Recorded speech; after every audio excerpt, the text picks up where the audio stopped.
Welcome to our channel, Master the Life. Today we are going to have a special guest, Mrs. Ketki Gokhale. So let's welcome Ketki. Hello, Ketki.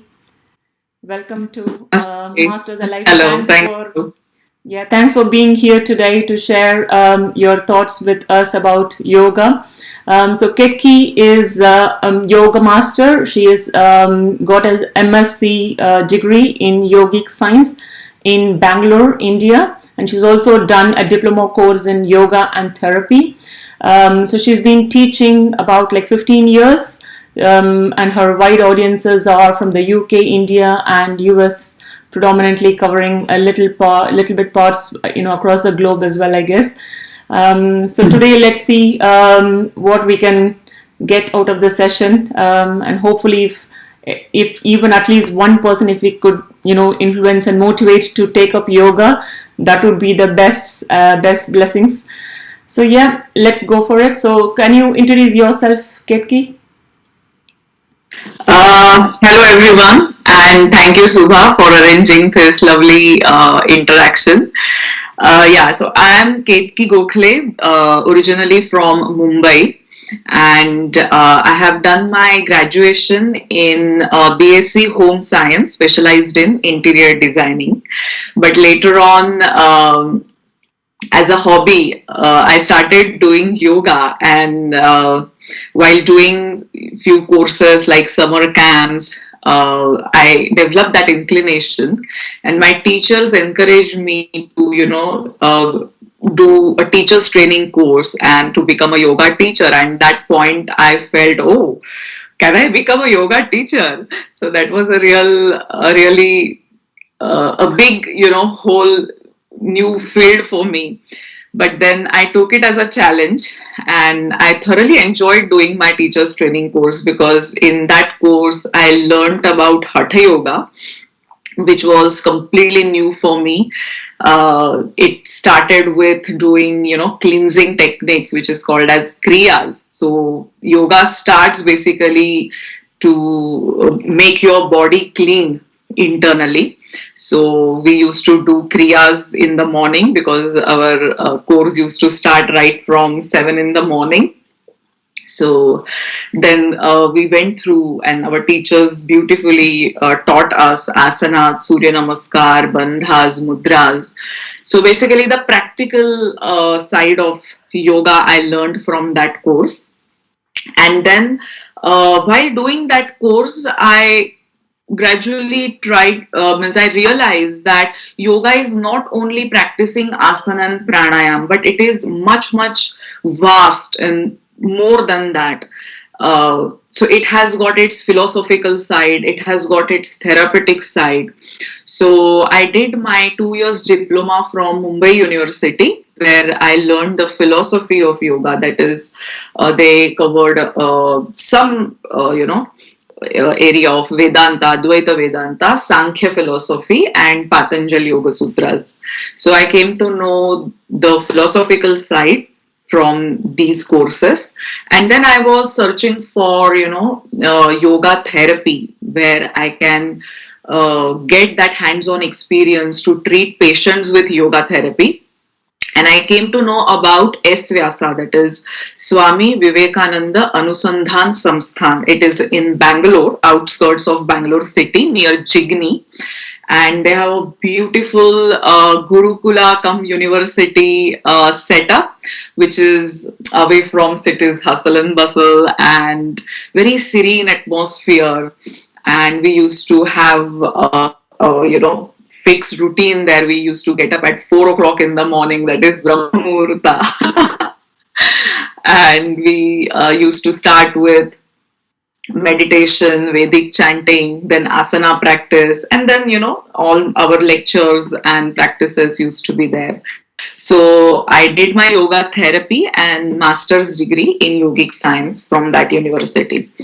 And from there, I really developed that, holistic outlook towards yoga, and since then until this point, I am still the student of yoga. I don't call myself, expert or master in yoga. I am a still student, and I'm just sharing my knowledge, my experience with others. Now, last year in lockdown, I started with my company, that is Atman Yoga Consultant, and through which I offer various yoga initiatives like various yoga classes, Vedic chanting, and yoga counseling sessions. And because it is now online, every yoga teacher's dream is to teach yoga to the world. So I think through this social platform, that dream has come true, that I can reach out to many people from all parts of the globe, and I just can share this beautiful sacred knowledge of yoga with everyone. Thank you so much, Ketki, for giving a beautiful introduction. We are very glad that you had a great opportunity to do yoga in a very, very traditional and the more, blessed way of learning it, rather than learning it through online or, because definitely teacher training course is not that easy because, you have No. to be trained to teach others. So you had such a beautiful journey about yourself today where you are up to. Probably that tells us your journey through your study. So how did you actually get introduced to yoga? Because I can see that you have took that as your career, as a you got Yes. the idea of taking it as a subject in your career. So can you give us a Yeah. brief intro of your childhood days and yoga and how you got into it? What inspired you to teach yoga to others? Sure. See, when I, thought of taking yoga as a career, everyone was like, why you're taking yoga as your career? But then I could really see the depth of this subject and how it can help everyone's life to, make it more quality life.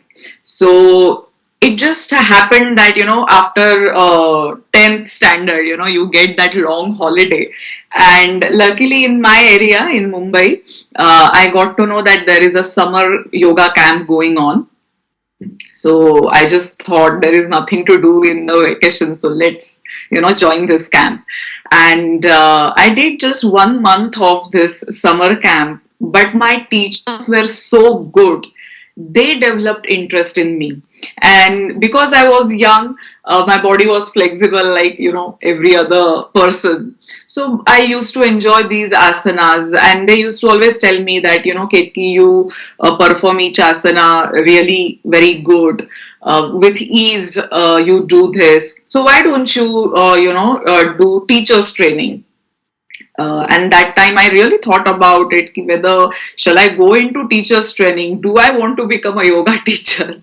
Because my graduation was in interior designing. My father was architect, and he has got that established his own company and firm. And once I graduated, I part time I used to work with him in architect and interior designing field. But all the time at back of my mind, this yoga never went out. I always, it never actually left me. It always remained with me somewhere inside. And I always used to think that I should do something more in yoga. I have done the teachers training course, so side by side I started teaching yoga in those yoga centers in my area.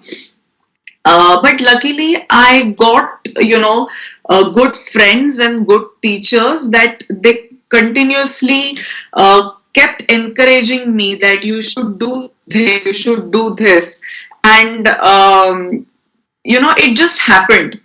Yeah, I So can once imagine. I completed my teachers training, that went, or it took me to the other course, that is the philosophy, and that course, took me into the next stage. So I wanted to do something master's degree, but then I didn't want to do it in interior design. but something else which I really enjoy. At some point, it was conflict for me whether to pursue interior designing or to go in yoga. But I think, your inner voice, your inner that feeling always guides you. And I think that only took me this far. Yeah, I can imagine, because those who have really enjoyed doing yoga from the bottom of the heart can never leave yoga. Yoga never leaves them lifelong, isn't it? Even if you had breaks for whatever reason, it just comes back to you like a viral spread, and it spreads to the family as well. That's what I could sense, from my own experience as well. Exactly. So, how does it impact your family? I know you started in your young childhood, when you are doing some degrees, and but how did you later, when you were married and now I know you have your own family. So can you elaborate how that infected your family now?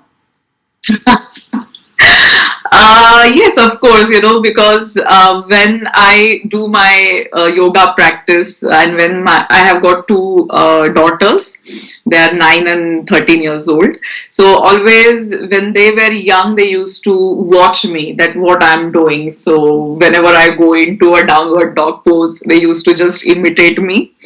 And I think just by observation, kids are very sharp and they have that grasping capacity. So just by observing, they, also used to follow all those poses and everything. And later on, when I, saw that they are enjoying doing this yoga, so even my husband and my two daughters, we all four of us try to do yoga together. And whenever this is the experience, because whenever you do yoga in the groups, it gives you more energy. It gives you that positive vibration. So, and when it is family yoga, you can share your experiences, or you're just, free to do without any hesitations. So, yeah, we enjoy doing yoga as family. That's very true, because if we can see one person doing yoga, it reflects actually in your personality and everything in your family. So the other members cannot just watch and not utilize the benefits of it. Isn't it? So obviously they want to try, and slowly they'll be doing it. And eventually doing it as a family is really a blessing, because anything Yes. when you do with more than one person, it gives you that positive vibe and energy, because all the Yes. soul is thinking the same thing. So obviously the energy would vibrate more, and obviously, yeah, it takes Yes. us to the next level. That's very true. That's why people enjoy anything doing in a club or doing it with others, because it's the same reason, isn't it? I remember when I was in Bangalore on Ratha Saptami day, at the time of sunrise, all the members from that university, because they used to have like outdoor area, vast outdoor areas, and we did 108 Surya Namaskaras. Wow. So there were more than around 200 people doing together. So you just, get that energy. And even after 108 rounds of sun salutations, we were not at all tired or Yeah. exhausted. In fact, we were bouncing with positive energy. That is very, very true. I totally admit that. So even today, when we go on, camps and things like that, or clubs to do yoga, then that's a completely different experience than you do it Yeah. at your home, isn't it? That's very true. Yeah. So yeah, I'm glad that yoga has also infected your family and your surroundings and everyone. That's really great. So you said you have also done yoga as a therapy. So would you be able to elaborate that, please? Yeah.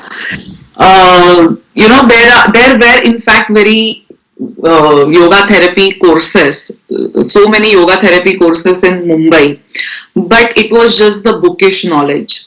I was in search of, some yoga school or a university where they have this facility to give us some opportunity to work with the patients. So in S Vyasa, they have hospital, which is called as Arogya Dham, and people from all over the world, if they have any health issues, they get admitted there, they stay there, and they just get treated with yoga therapy for their ailments.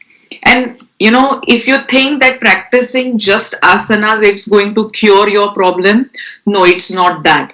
Because for us also it was a residential course. When you live in a place where you are following a yoga lifestyle, right from morning till night, you're going through various activities specially designed to boost your health. So yoga therapy works at various dimensions of a human personality or a human system. So asanas or cleansing techniques like kriyas, we used to give them to our patients to overcome, maybe they have diabetes or asthma or acidity, headache, epileptic. There were patients having wide range of health concerns. So we used to give them these cleansing techniques as a therapy to work on their body. Also, few gentle exercises called as Sukshma Vyayama, because they work on your subtle body, that is, the prana. So after your body, the gross body, which is like bones, flesh, blood, muscles, there is a subtle body where the flow of prana or the life energy, life force, on that you need to work. And there, these Sukshma Vyayama play a very important role. Then also pranayama, the breathing techniques. Then for Manomaya Kosha, we used to have, Bhagavad Gita chanting, Vedic chanting, bhajan sessions. I remember in one of the bhajan sessions, in chanting bhajans and, chanting certain shlokas, just by listening to these shlokas, these patients used to go in a trance. And that used to have immense impact, that positive impact to improve their condition. Also, we used to have yogic counseling sessions. So all this of staying in Arogya Dhama, the complete inner transformation, used to occur in these patients. While getting admitted to the hospital, they were a complete different personality. And while going out, they just have changed their perspective, outlook towards life, their own physical condition. So they were entirely a different person. That's very nice. So it's, yoga is not only to, achieve health benefits or just to lose weight or to overcome your anxiety and depression, but it is far more than that. Yeah. A single asana should transform you internally. Each day I should become a better person. Of course, it will help to overcome your physical condition, but then am I becoming better and better as a human being? I think that is very, very important, and yoga therapy can give you that. So yeah, doing just asanas is not going to help. Therapy is a step more than asana. So living a lifestyle of yogi Exactly. Yes. makes a difference in your life, especially when you have ailments like diabetes Yes. or even chronic diseases like serious headaches and acidity problems, gastrointestinal problems. A lot of problems Yes. could be solved using yoga as a lifestyle, but the person should really leave the bad habits, especially if they have drinking or smoking or eating junks, those things. Subha, I think it's not that you should give on bad habits or wrong habits. Once yoga become part of your life, It just leaves automatically you will overcome your bad habits. Exactly. That's what yoga makes you to come out of the bad Yes. habits, and then eventually it helps you to work on your body and create that magic touch, isn't it? Yeah, that's very I true. think I have read somewhere that I remember this sentence, which I really, liked it. You retain only 10% of what you read, but 75% if you experience. And I think we as a, students there, or they as a patients there, both were on the learning path, and we used to experience all these things, and I think that have lasted long with us till now, That's because by treating these patients, we got that experience that how therapy can work on a patient. True. So because yoga is a experiential science and it is a skillful art, so through experience only you can understand what is yoga. I Even think after reading a book, watching on the YouTube channel, you're not going to understand what yoga is unless and until you do it, you experience it, then only you will know its effects. I think it's true with any science, isn't it? Because human body is such a complex system, and it's very difficult with science to just make sure that one medicine or one technique works on one person. So they Yeah. have to do a lot of trial and error on various patients. Oh, if this didn't work, let's try this one out. If this didn't work, Yes. let's try this one out. So it's always a trial and error in the medicine as well. So obviously yoga is same too. Not everybody is flexible by nature, so we need to take it slow on some people. Yes. So obviously, yeah, these techniques, takes time on some people. For some, maybe it's an instant thing. A single statement, can actually work miracle on their brain, and they can just leave everything, so quickly. Yes. Whereas with somebody, it's a huge struggle. They may struggle for months together, but eventually they'll get there with practices and with support, and masters like you, especially, who can help them to realize Yeah. things better, isn't it? So yoga as a I therapy is think definitely good. yeah, Arogya Dhama, the atmosphere was so conducive Yeah, that just by being in that atmosphere, people used to get healed. that's very true, because it's a like-mindedness, isn't it? So you don't have any Yes. distractions over there. You have like-minded people doing similar stuff. So you work towards Yes. prana, positive energy. You work towards your goals. So you know why you've come there, and yeah, therapy works well if you're in that situation rather than doing it remotely. Yeah, I have visited few places like that in India, because when I was about like 23, I came into yoga and naturopathy because I just wanted to Mm-hmm. lose weight. So I came to a small clinical center where it's like an inpatient, like you just go and admit yourself, like not admitting, it's not a hospital, but it's just a place where you stay like for 2 weeks and learn Okay. naturotherapy, how to eat sensibly, and how to do yoga asanams, and what are the other techniques, to lose weight and Yeah. to keep your body and mind stable. So I've been there for 15 days, and that changed my life totally. Great. So I can imagine, so similar places, obviously, where I was, actually it's in Chennai, it's a very small place, but there could be much more bigger places, where they could have infrastructure and designs to do it in a Yeah. much more robust way to cure more ailments as well. I can imagine it's a wonderful Correct. thing for people And to the focus on. speciality of our university is that there is a research center.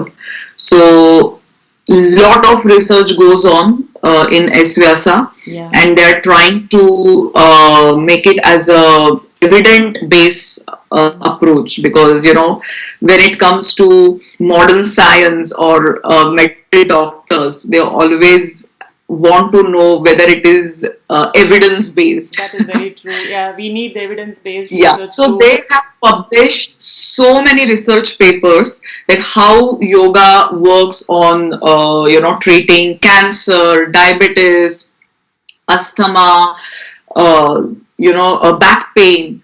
So it's amazing work Dr. Nagendra and Nagaratna are doing, and we are blessed to have these two. They are brother and sister, and they are doing just amazing work. So yeah, I've heard about Yes Vyasa. They are very big organization who's really specialized in this. So I'm glad that you had an Yes, opportunity to work and learn, from that institute as well. That's really nice to know. For people who want to experience the yogic therapy, that would be a great place to start with, isn't it? Or even to come to you if they are in the UK, to get started with that. That's really nice to know that, because yes, I don't like taking pills for you know simple diseases, like these things. So unless until you're really, like, if you're meeting an accident, then obviously you need a medicine to correct. put you in Yeah, painless mode and take whatever stuff, but if you're having other ailments there where there is a root cause to be treated first, then we should Yeah, take the natural route of these exactly. yoga as a therapy, which might help them to recover rather than Correct. getting into more, addicted to Yes. tablets, isn't it? Yeah, Yes. there are a lot of Yes. scientific evidences these days. When people start to take diabetes tablets, they only can Yeah. aggravate your insulin levels more worstly, and they have to go on Exactly. the next level of tablets, and then eventually Yoga they'll run out of has tablets. that immense power to bring in change in your physiological condition of the body. So it can really rejuvenate your pancreas to secrete insulin again. Yeah, And not only to secrete the insulin, but to push it to your bloodstream. exactly. Yeah, Because once you become insulin insensitive, even in spite of producing insulin by your pancreas, you still have high glucose levels. So exactly, what yoga is helping you to have that physiological change within your system, exactly. and it just works amazingly on your body and mind.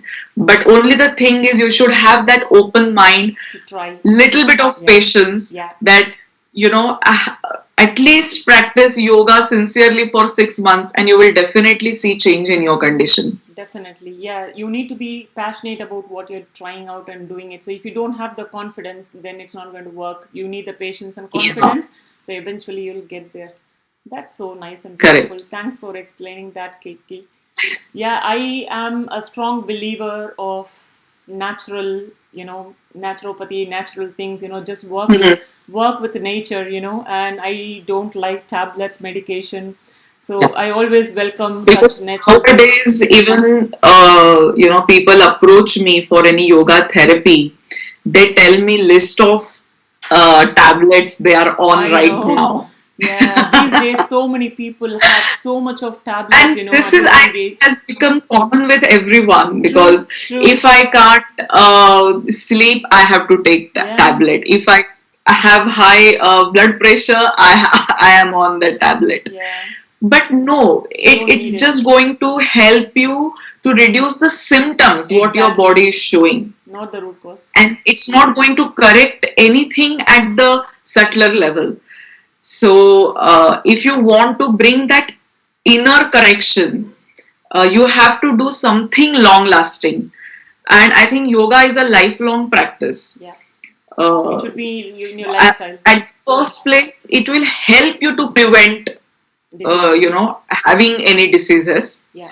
But in case you're already Having disease, uh, have got, then we can you try treatment can as well. overcome that with yoga therapy. Yeah. So it's a prevention is better than because cure. because nowadays everyone is stressed out, and what stress is doing is the fast aging of the body, the degeneration of the body. Yeah. But on the other hand, yoga helps to regenerate your organs, your glands. Yeah, so it's not too So late to so even every if you want to start yoga at any age, it's not too late, isn't it? Because your whole body is rejuvenated and regenerated every 7 years. You have a new body. So even if you start yes. today with your healthy habits, in the next 7 years, we are going to have a new body. So I'm sure it's not never too late to start. Yeah, that's very true. Yoga will help slow down this Aging. degeneration and the aging process, True. uh, because it focuses on aims at slowing down. Yeah. And right now we are just in a hurry, always running fast paced life. There is no more opportunity to pause and listen to our own body and Yeah, mind. that's So very true. whenever you roll out the mat and practice yoga, you You listen. instantly connect with yourself. Yeah. You connect with your body, you listen to your mind, your inner voice. Yeah. You know yourself better, because yoga is one of the Shat Darshanas. Yeah. Why it is called as Shat Darshanas? Because it acts like a mirror where you can see your own reflection. That's true. It shows you what you are. That's very true. So, what do you think about bringing yoga in school curriculum for children to learn yoga as a part of their, activities. So in this country, we have seen they have a lot of tools for the physical, aspects, but not for the mental aspects. And I find the mental well-being of the children has always been a big question mark, and especially this COVID has highlighted them quite a lot. Yeah. So I was just thinking, and I was browsing a lot of evidences and research based yogas, and yoga as therapy or yoga in school curriculum. So there are a lot of countries which were very proactive, and they have actually done a lot of researches and published evidence based researches as well as a paper. And some of the nations have already implemented it, and some of them are still having a debate whether to do it or not. But having said that, some of the schools have already started them as an extracurricular activity, which means only like children who have an interest or a passion to it will try. Probably not every single they can join yoga as a club. But in my olden days, where we had yoga, in our school as a tradition, at least in some parts of the India, yoga was mandatory as a school curriculum, like in RE and PSHE. So we had yoga as a part of your school curriculum. So where we always are allowed to sit down and pause and think and focus on the breathing, etc. So I find that my childhood days have been more happier and very less stressful. And even today, working in a fast-paced life is not easy, where I'm able to manage it through yoga. Whereas these kids nowadays, I can see a lot of problems arising. So I was just thinking, if they implement yoga at school, that might actually resolve a lot of issues. Probably children learn this tool, a phenomenal tool, even though it's a simple one, I would still call it. So they can actually use it whenever they need in their life. So it's a lifetime skill that they will get it, irrespective of any differences, or because if you want to learn it, then at the moment whatever childhood is always close to our hearts, isn't it? All those childhood experiences last long in our lives. So I think if yoga becomes part, as a school curriculum, because whatever comes from a teacher in the school, I think children listen to them. Exactly, that's very if true. Their mother or father will tell, they will not listen. But when it comes from their teacher in the school, and when they will practice yoga with their, Children. other friends in their classroom, I think it's very in a fun atmosphere, and they will enjoy it more rather than thinking it as a boring or something, that activity. Because right now I'm conducting children's yoga, even if it is online. Every child from my class awaits for the next class, and that is a very good sign. Yeah, I saw And your just by knowing that, I get tremendous energy that yes, these kids are enjoying yoga, and what shall I teach in my next class? So I equally look forward to it, and we both enjoy doing it together. So if children get it, yoga as a self-helping tool, that can lay a very strong foundation in their early years. And nowadays, when we see that we just simply cannot face any challenging situation or a stressful situation, and we just become confused, or we are always in conflicts, and we simply don't know what to do. So if these children get something like yoga in their early years, it will definitely help them, and at some level we can reduce this mental health issues. Yeah. So like if children are in general, some of the children have thought like yoga is very slow paced, and it's boring, or it's difficult to learn. I can't move my body, I can't sit down, I can't bend. They have a lot of things going on. But those who are really passionate about yoga, they really enjoy it. That's the thing. So if it's given at school, it means like you are giving them an opportunity to try, and obviously that will create a good impact on every single child. Definitely than doing nothing is what is my thinking as well. See, every child is different. So in my class, some children are so smart and wise. Even I talk about some chakras, they are so interested and curious to know about the chakras. And I wonder, oh, these children are really interested to know about, chakras and how these energy centers work. Some are motivated just by doing asanas. So one of the student Ishwari, she drew a beautiful picture of Padmasana, a girl sitting in a Padmasana, and she showed it to me next day. So I think maybe looking at their friends, what they are doing, they get motivated, they get inspired to do these things. And also teacher plays a very important role. If teacher teaches in a very creative way where children can relate, how asana can help them to maybe focus more, or sustain that attention for a long time. So it's just that you have to be little creative when it comes to children.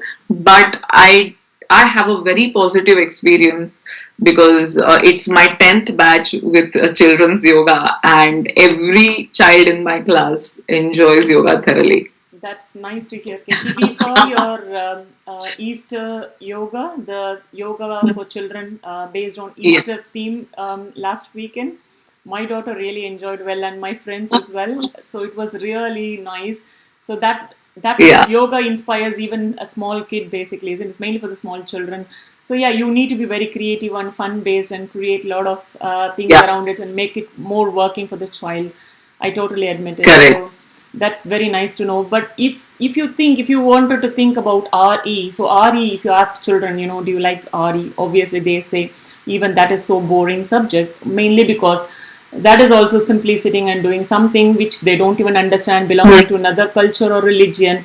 But if RE is not implemented, as a mandatory subject in your curriculum, then we can all know how chaos would be the world, isn't it? So I think the government should step in and look at the curriculum and see if they have more tools on physical education, but not on mental education. And I think they need to add yoga as a tool. Yeah, one important point I need to mention here is that yoga is not limited to any particular religion. Exactly. It's just a science, like allopathy, like Ayurveda, like homeopathy, naturopathy. Yoga is a sheer science. It's nothing to do with any religion. So if you're a Hindu, just by practicing yoga, you will become a good Hindu. If you're a Christian, if you're practicing yoga, you will become a good Christian. If you're Muslim, you will become a good Muslim. It's as simple as that. That is very true. Thanks for clarifying that. Yeah, yoga is secular, and that's been published as well as a paper, and there is an evidence-based paper as well, so which we all know. I think there is no doubt, nobody is in a position now to debate on this. I think they all understand it's a universal tool rather than a tool based on religion. But RE is a religious based subject where children find it difficult to understand, mainly because every single child has to understand the other culture and religion. When you're not exposed, it is quite difficult to learn that at school. But they have to learn it, otherwise they cannot appreciate the other children and they cannot work together, as a team. So I think it's very important, because now yoga has been primarily done by people who have knowledge on yoga and the science behind it, and also people who have access through their cultural practice, like Hindus, Jains, Buddhists. So these communities, they have traditionally accessed by their culture. And in the Western countries, there are many people who does yoga very religiously, mainly because they understand the evidence-based researchers and have the wide knowledge of the science behind yoga. But if you see the world population, then we are missing out like 80% of the crowd which don't have the privilege to learn about yoga, or to even understand what is yoga about. Because when we worked on a petition created for this yoga, then at that time I had a lot of various questions being raised by people. Is it not something as an extracurricular? Do we really need it at school curriculum?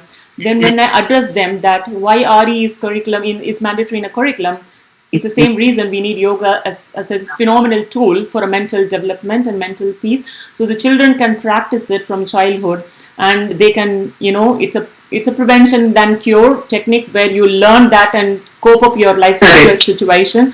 So if RE is a mandatory subject, then why not yoga could be a complementary Thank you. tool to work with it when you have, more and more ball games, not just one ball game. I've been fascinated when I heard what are the ball games, how many ball games would you play at school, like volleyball, netball, football, handball, this ball, that ball.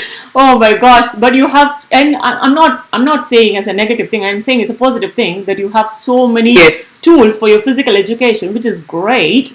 But Yes. there is a huge gap. They miss the mental aspects totally.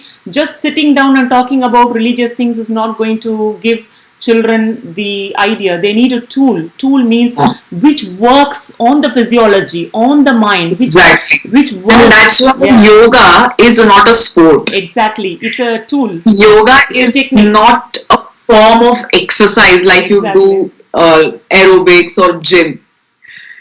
It Yeah. will bring that inner transformation, Exactly. and that's why yoga plays its unique place, Yeah. or has its unique place. It's Yeah. not a sport because No. people just think like a badminton or swimming or football. Yoga is another sport. No. So no, That's yoga true. is not a sport. So yeah, so I think now because at least now the Western countries have proved that it is working well on the mind and body. So we are able to see a lot of yoga teachers evolving. So hopefully, the government should think this is the right time. COVID has brought a lot of mental health issues, especially amidst the teen children and the university children and the old age people. So I have a friend who's working in mental health department. So yeah, these are the prime aged people who are being terribly affected during this COVID time due to social distancing, where they were not able to accept the facts that they cannot meet each other. So a lot of children in the university have a lot of issues going on. Similarly, teen children who want to meet up their friends have loads of issues. Similarly, the old people who are not allowed to meet, their even their own family or any of their neighbors or friends have been really suffering a lot. So I was just wondering if this tool is already in place, that would have at least give them a conscious awareness of the problem and how Yeah. to tackle the situation. Because Exactly. I've noticed, It's unless and until you're not aware about it, yes, you're not going to, tackle it. work towards it. Exactly. Yeah. So this yoga is what creates that consciousness of the situation and the way Yeah. to handle it better. Because in our home, to be honest, this whole year was very smooth, and we never had any problems because we are very conscious of the situation, and the tool, the regular practice also is helping us. So we Yeah. were totally enjoying the bliss of ourselves and our surroundings, just with the nature. So I think that's a huge missing thing. That's what I've noticed. And that is the idea of, I've started this YouTube channel along with my family members, mainly my daughter. She's inspiration. She's been longing to create this for a longer time.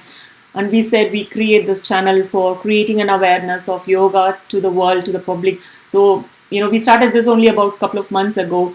So we started this journey of sharing our experiences of yoga. Of course, we are not masters, we are not like you, but we know little tidbits of what I've been doing so far, and I've been. Because once you do your own practice, it will, take you one step closer to yourself. Exactly. So, And that is the ultimate aim of yoga. It's nothing that you should be expert or master in this science. It's not that if you're practicing advanced postures, then only you're expert in yoga. No, that is very It's not cool, like isn't that. it? Yoga is, I learned that, it's a very shocking thing. People just think, turning upside down is yoga, or doing Yeah. complex poses is asanas, is what yoga is all about.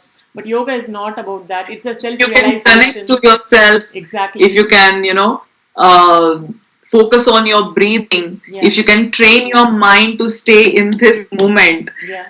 Yeah. then it's working for you. Exactly. It's not too late to start at any age. That's one thing. But at the same time, starting with young children at school, it will be a very, very great, create a very good impact on young children, because anything you start as a child will be in your memory forever. It will be like in your muscle memory. Yes. So I think at least government takes some sort of steps, or at least people should be aware of these things and start, because when I heard that children are not wanting to spend that extra money to learn yoga as an extracurricular thing, that's when it triggered, okay, yoga should be then a part of school where they learn it along with the other subjects, which will at least give us the full benefit of it.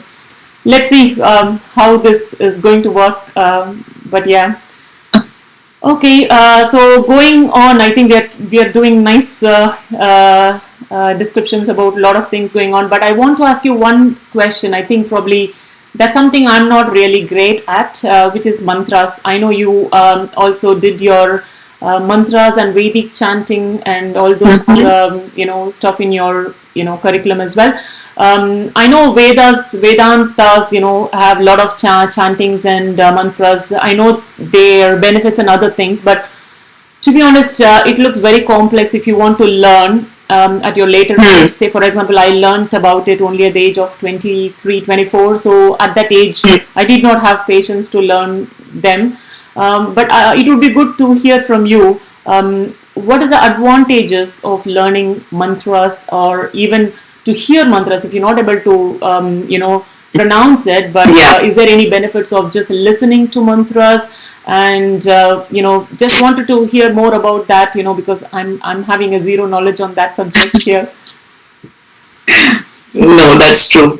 See, anything like sound, touch, has great impact on our human system, especially our nervous system, the brain. Now, because our Vedas and all this in Sanskrit language, the first hurdle comes for people, oh, I'm not very good at, Sanskrit. Then how I can chant the mantras? Okay, you can at least start listening to the mantras, even by listening to Sanskrit language, because Sanskrit is a very powerful language. Whatever the phonetics and all the letters it has great impact on various parts of our body. So it acts like stimulation at various centers in your brain. So even if you can't chant in Sanskrit, you can listen to the other chanter, or you can just put it on YouTube and listen to different Vedic chants. But why Vedic chants? Because it has it's a very technical way of chanting. So your sound goes up, down, or elongated. So you're training your also voice box to chant those mantras in a particular way. So if you have learned Vedic chanting, then that mantra has to be chanted in that way. You cannot change its pattern. So even if you don't understand the meaning of the mantras initially, that's fine, because I have tried this experiment with my daughters. When they are going to the school early, like in the morning, and when I make up their hair, I chant mantras with them. That's nice. And just by listening to it, they could remember all the mantras. Now, you just think about children bringing up in this country. They even not aware of their mother tongue. Forget about the Sanskrit. But even Sanskrit is a complete new language for them. Just by listening to it every day, now they have remembered most of the mantras. And also in a Vedic chanting method. So, mantras can impact you at a very deeper level. Now just imagine when you have a fight with someone where there is a lot of anger, and the other person is throwing some bad words towards you. What kind of feeling you get? you get that negative vibration, negative energy, and you just feel pathetic. You don't feel nice and good. Correct? So if the words are said in particular way, you feel bad or you feel negative. Similarly, when you chant mantras in a particular way, they create a very, very positive ambience within you. That's very true. Physiologically and psychologically, it creates an ambience within you. Now, when you go to a restaurant or a hotel, when you go there, it has a particular ambience. And then you feel, oh wow, this is nice.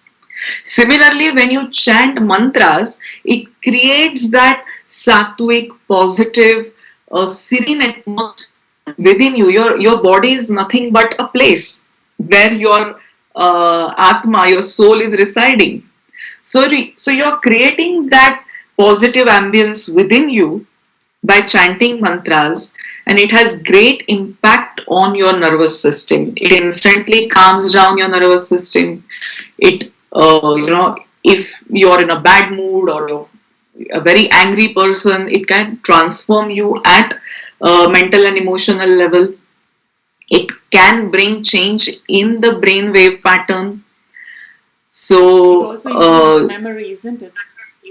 yes, it will help to improve your memory, focus, concentration, your creativity, your decision making ability, your cognitive skills can be improved by chanting Yeah, mantras. in So our it is a very, very important aspect of practicing yoga. So if you're a yoga practitioner, you should make chanting, some form of chanting as a part of your life. You remember in our childhood, every evening we used to, chant certain shlokas, simple ones, isn't it? Even in your simple shlokas. World Yoga Day, you had offered a good taster session for all the young children and to everybody. So I think we learnt Om meditation, like Oh, chanting Om and Om. Yeah, yes. chanting from you. That's Just really good. chanting Om Yeah, that's can can do miracles. That's true. influence your personality. Yeah. So yeah, there is a lot of things of chanting, but sometimes it's just that it's a very unknown language, and it's also quite tricky to understand the meanings, Yeah. etc. So it takes a bit of time for people who wants to It take that will step. take time, but I think if you will keep on listening to it, you will easily memorize it. Yeah, that's nice. Yeah. That's nice to know that as well. I think you are doing Vedic chanting sessions as well, Yes. isn't it? As a part of my, MSc in yogic science, I learned Vedic chanting, and I thoroughly enjoyed doing it. And soon I'm starting Vedic chanting courses, level 1, 2, and 3. So Sanskrit is not your So, mother tongue, so you learnt it in your curriculum then. in school, I have learned Sanskrit, but again, it was just for getting marks and nothing else. I used to hate Sanskrit grammar. But when it comes to chanting, you don't have to do anything with the grammar. Okay. There are certain chanting rules. You have to just remember those things, and the way your teacher is teaching you to pronounce, because here the pronunciation is very, very It's a important. sound basically, isn't it, rather than the meaning of it? Yes, exactly. So only chanting these sounds will have great impact on your Nervous system. system. Yeah, that's true. That is very important, the pronunciation. So there are certain rules to follow while chanting Vedic mantras. Once you are, acquainted with these things, you don't have to really go into that grammar part of, Okay. the language. Okay. So you can easily pick up. Nice one to know, at least those who don't want to learn Sanskrit but then want to at least make use of mantras can reasonably start Exactly. with listening and then slowly starting with Om chanting and a little bit small sloka like Yeah. simple ones like So in level 1, I'm going to start with Dashashanti mantras. So there are very 2 or 3 line mantras. That's it.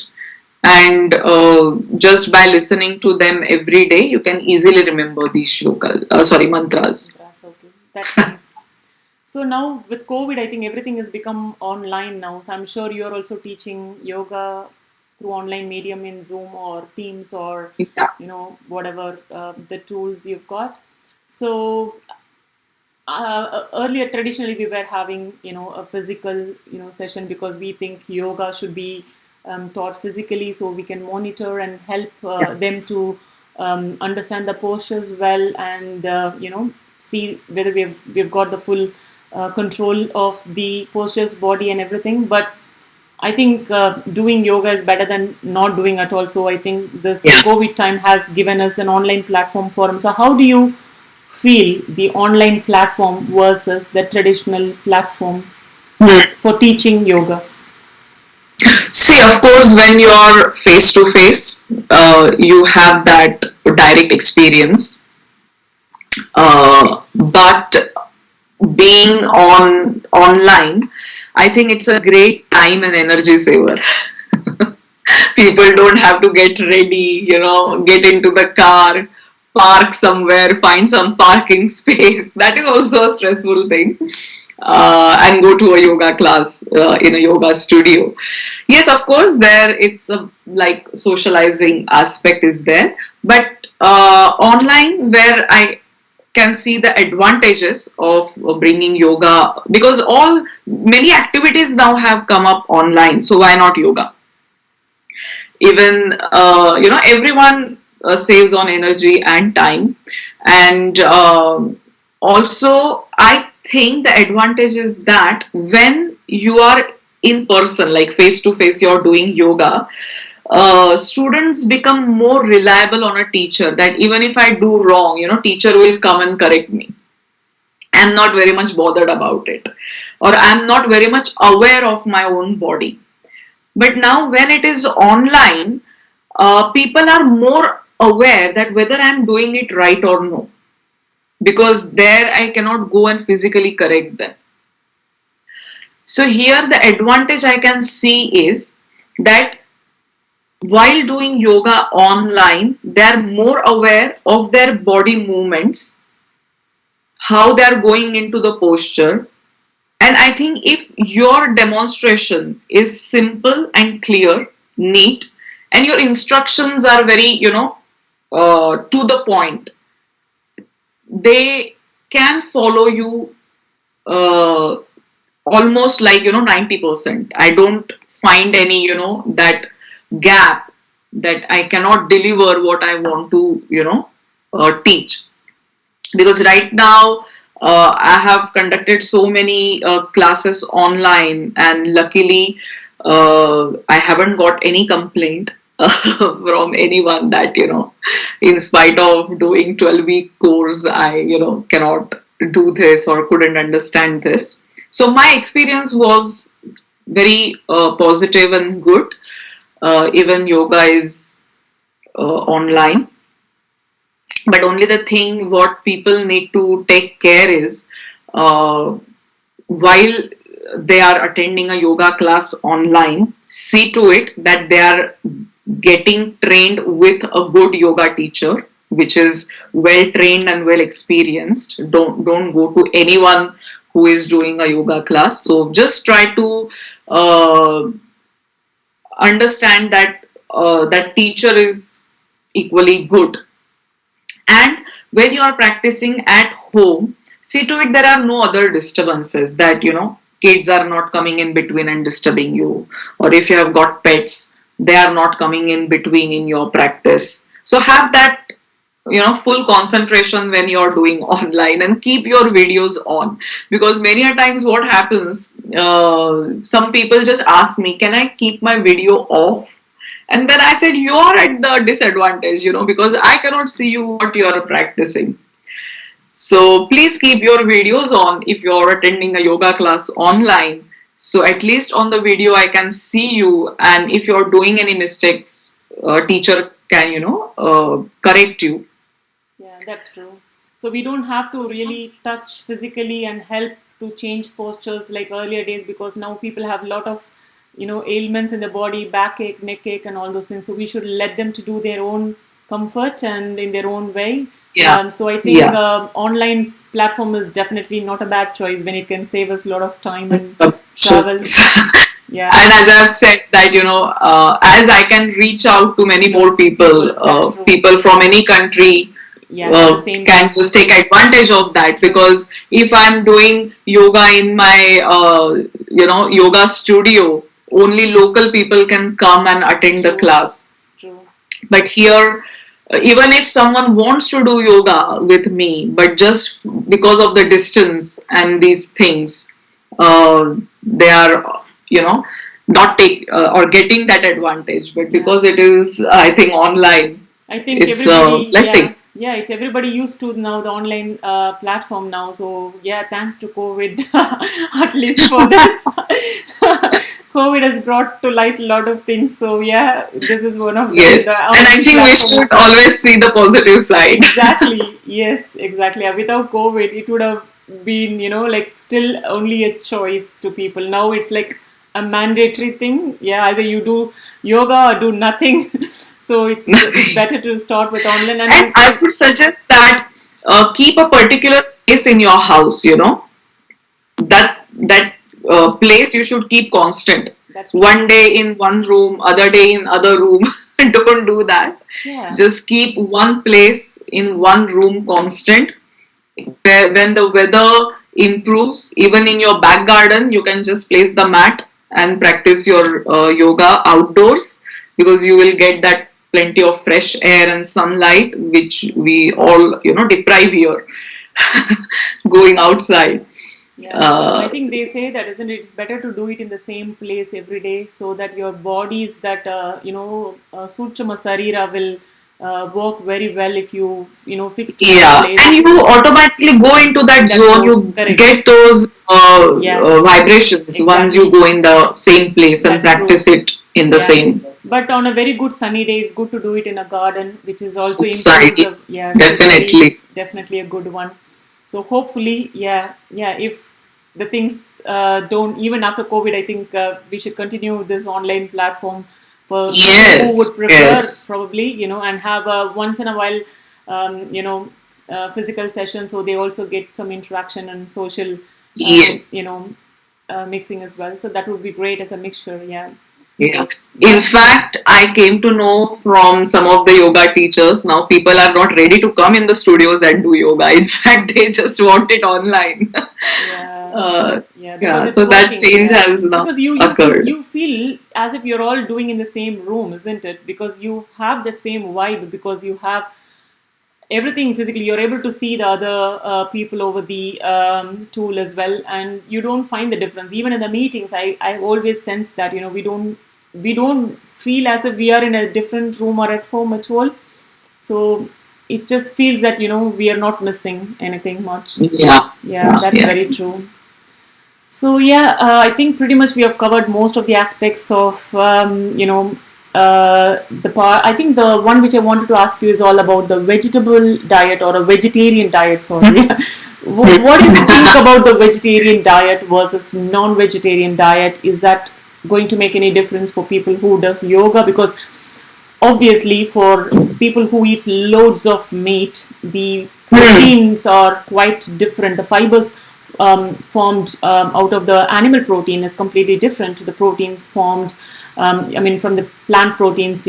So obviously Yeah. they find it more difficult because they have a very muscular strong body and rigid fiber, so they're not even able to sit down in a normal padmasana or any normal pose down and sit down in the ground, but they can actually use some pillows to sit down. Whereas with our vegetarian food, we are able to sit down very quite comfortably, very well, and do all the flexible postures because our fibers are a little bit different and not as rigid as Mm-hmm. the non-vegetarian diet. So there had been a lot of controversies saying that if you want to do yoga in a very full-fledged manner, you should follow vegetarian diet.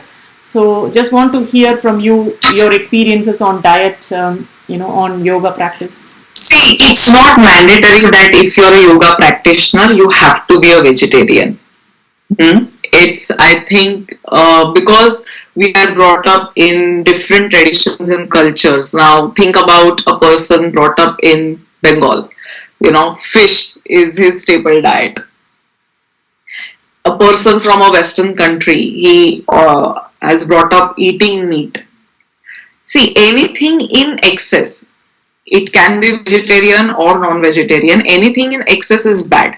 So yoga always talks about the balance thing, or try to bring balance in every activity, in every aspect of your life.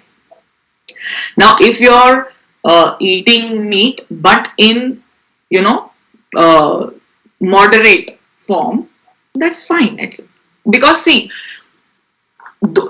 we are not yogis. We are yoga practitioners. Now those yogis who are really in a very advanced stage of their practice, they used to have a vegetarian diet. The first reason is it is simple for the digestion. So most of the body's energy is utilized to uplift the consciousness, which is the main purpose of yoga. Correct? And the energy of the body is not utilized in digesting the food, because in meat there is much of protein which is not required for a yogi's body. Now if you want to do a body building and, you know, muscle building, those people need more protein. But for a yogi whose aim is to, you know, because yoga is a moksha shastra, and always yoga's aim or the purpose of doing yoga is to liberate. And those who are yogi, they used to follow a very simple diet. They just used to have fruits and, you know, simple vegetables which are not very hard to digest. So that is the main point. And I think when you are practicing yoga for quite a long time, your body will tell you what food choices you're going to make.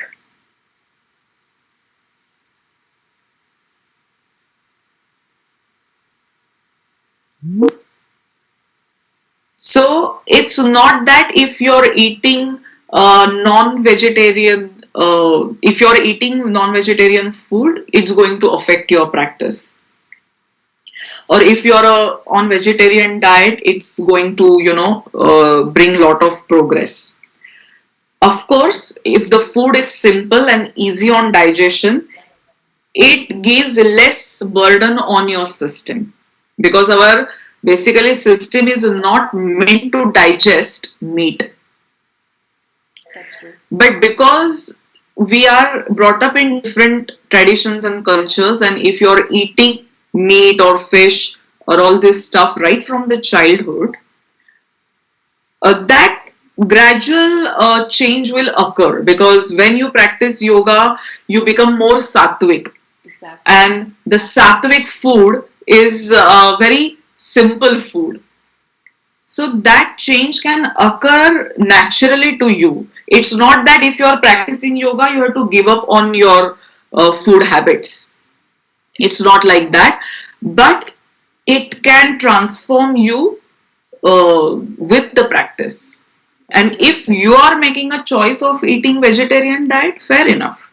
Very well said, Ketki. Yeah, very well explained actually. Yeah, that's true. We should not cut down the food. The food will itself run away from us. That's true. We need to make our body to understand that changes. See, because it will create awareness in your eating habits.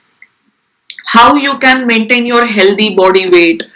You know, out of emotional eating, these are the cravings. Then you eat chocolate or junk food, isn't it? But if you are practicing yoga, you're aware enough that, you know, what should go in my body and what should not. That's very if you're a yoga practitioner, you're quite aware of that part of the, you know, lifestyle as well. That's very true. I've noticed myself, if I take a break from doing yoga, then I start eating haphazardly, you know, crave for, you know, junk food, and also, you know, have very lethargic lifestyle. Whereas when I start doing them again, I feel more energetic. I don't want to eat junk food at all. So obviously, you know, doing that, you know, the prana that you get itself is a food. It's not only choice of food. I have experienced myself the choice of movies I watch. Really? That's nice. It sounds funny, but yes. That's nice. If Yeah. the film is meaningful, if it has got really good message, then I watch the movie. Otherwise, I watch very less television and the movie stuff. I'm not at all a movie buff.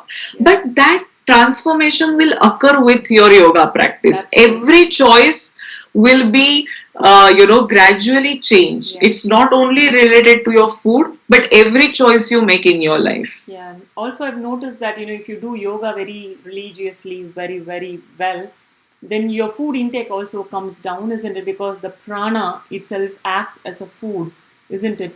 So Yeah. we always think eating a physical food is a food, but nobody realizes that prana, which is the air part, is part of our food as well. But I think Which that can occur at a very advanced level. That's very true. But Yeah. I had that feeling very well for a few years actually when I was religiously practicing, without even a day off. I used to eat very very less. People ask me, "Oh, is this much you eat?" I said, "Yeah, I'm not hungry anymore." And my last food would be the meal would be like 6:30, and they say, "What time do you go to bed?" I go around 9:30, around 10. Do you not hungry then after 6:30 if you eat so early? I said no, I'm fine. I'm more fine with that, to be honest, rather than eating at 8 o'clock and sleeping at 9:30. So yeah, I think not many realizes that. I think that transformation can happen within you and only you can experience that. It's very hard to prove to others. And This no one should tell you that what you should eat and how much should Yeah. you eat. Yeah. You will get those signals from within, I think. Yeah, that's very true. I think if you open a fridge, you can tell the family's diet and the history of everything. Because one of my friend opened a fridge and said, "Oh my gosh, this is the fridge that I've ever seen in any of the Indians' family ever before.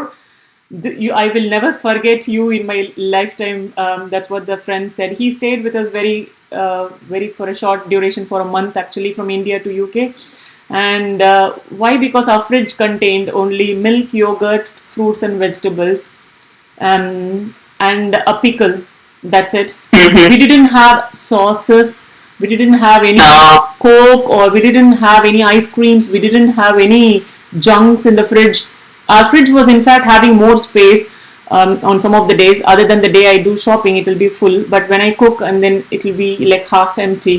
And by the time I want to go to the next shopping, it will be fully empty because I buy every week, or sometimes in the middle, if I need a vegetable, I may buy. But yeah, so but if you open the fridge of others' houses, you can see how much food is left in the fridge, which contains like chemicals and long shelf life products like tomato ketchups and other Chinese sauces. In fact, I will emphasize more on freshly cooked home, home cooked food, Exactly.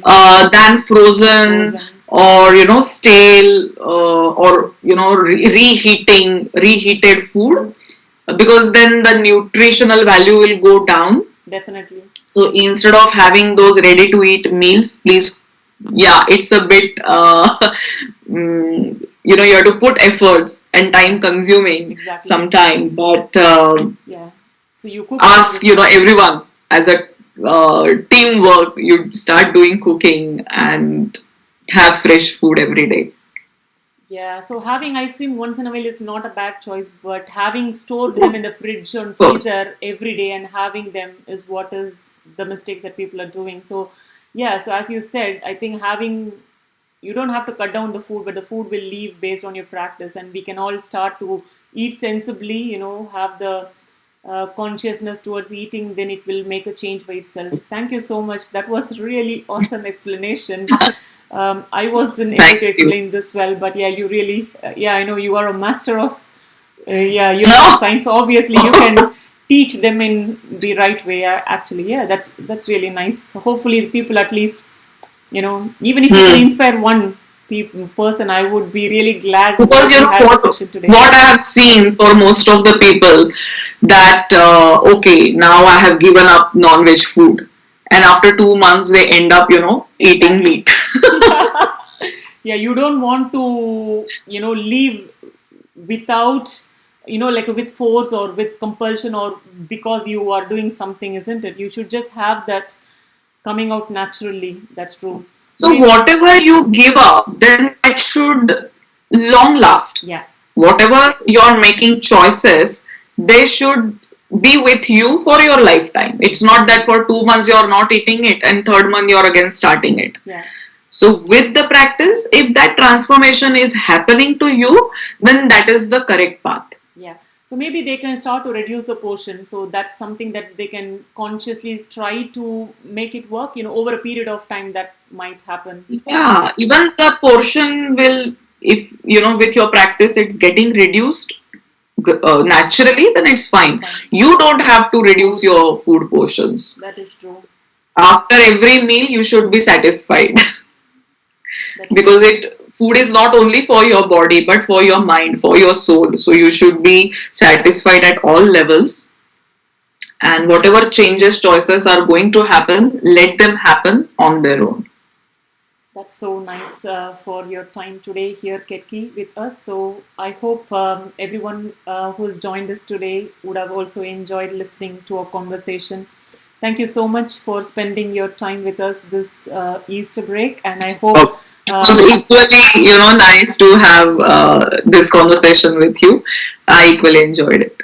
Thank you so much, Ketki. I'm sure we will join again to discuss more in depth on other aspects of yoga and beyond yoga as well. So yeah, thank you so much, and we'll meet you in another occasion. Thank you. Sure.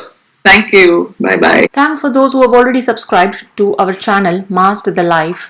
For those who have not subscribed to our channel, please click on the subscribe button in the center of this video so you could get more updates. On the left hand side, you could see the video to the Yoga Sutras of Patanjali, and on your right hand side, you could see the playlist to Healthy Eating Habits. So yes, please stay tuned for more videos. Until then, have a very good, happy and a healthy life. Bye.